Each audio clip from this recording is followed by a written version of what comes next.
नमस्कार मित्रों, the pen down में आपका स्वागत है और मैं हूं आपका दोस्त पीयूष त्रिपाठी। 30 जनवरी 1948 वो दिन जब सारा देश शोक की लहर में डूब गया। वजह थी राष्ट्रपिता महात्मा गांधी की हत्या। रोजाना की तरह दिल्ली के बिरला हाउस में गांधी जी जब प्रार्थना सभा के लिए जा रहे थे, तभी भीड़ से एक युवक निकलता है और उनके ऊपर लगातार 3 गोलियां दाग देता है। गांधी जी वहीं गिर पड़ते हैं और उनकी मृत्यु अस्पताल ले जाते जाते हो जाती है।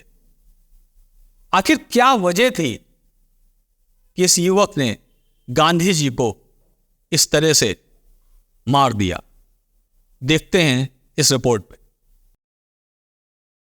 30 जनवरी 1948 वक्त शाम के 5 बजे दिल्ली के बिरला हाउस में तमाम लोगों की भीड़ रोज होने वाली प्रार्थना सभा में बापू की प्रतीक्षा कर रही थी। बापू उस समय किसी गंभीर मुद्दे पर तत्कालीन गृह मंत्री सरदार पटेल के साथ अंदर कमरे में चर्चा कर रहे थे। ये चर्चा 5:10 पर खत्म हुई, जिससे बापू को प्रार्थना सभा में पहुंचने में देरी हो गई और इस बात को लेकर महात्मा गांधी अपनी सहयोगी मनुबेन के ऊपर नाराज भी हुए।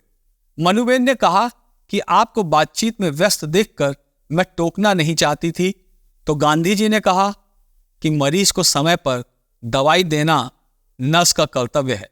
उसके बाद गांधी जी मनुबेन और आभाबेन का सहारा लेकर प्रार्थना सभा की ओर चल पड़े।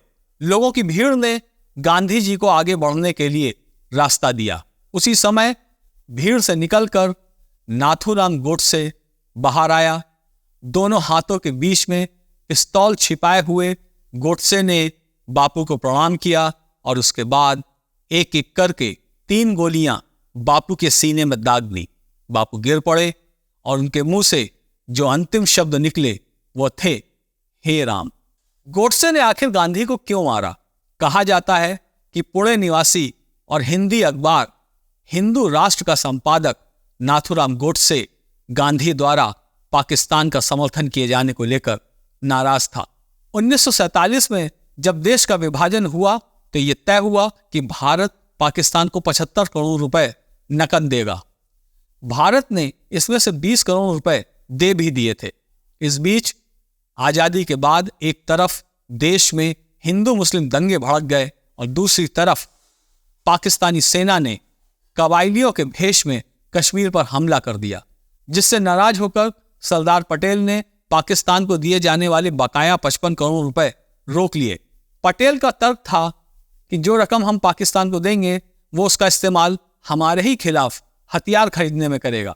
प्रधानमंत्री नेहरू भी इस फैसले में पटेल के साथ थे, लेकिन गांधी जी अड़ गए कि जब वादा किया है तो भारत को 55 करोड़ रुपए पाकिस्तान को देने ही चाहिए।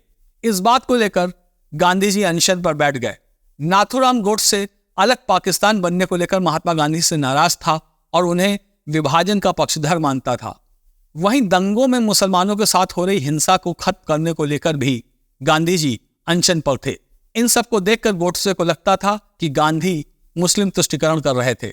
गांधी जी की हत्या के बाद अपने ऊपर चलाए गए मुकदमे के दौरान अपने बयान में गोडसे ने कोर्ट से ये सारी बातें विस्तार से कही।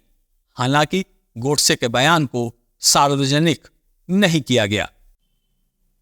तो हमने इस रिपोर्ट में देखा कि आखिर महात्मा गांधी, जिन्हें सारा देश सम्मान से बापू कहता था, उनकी हत्या क्यों कर दी गई।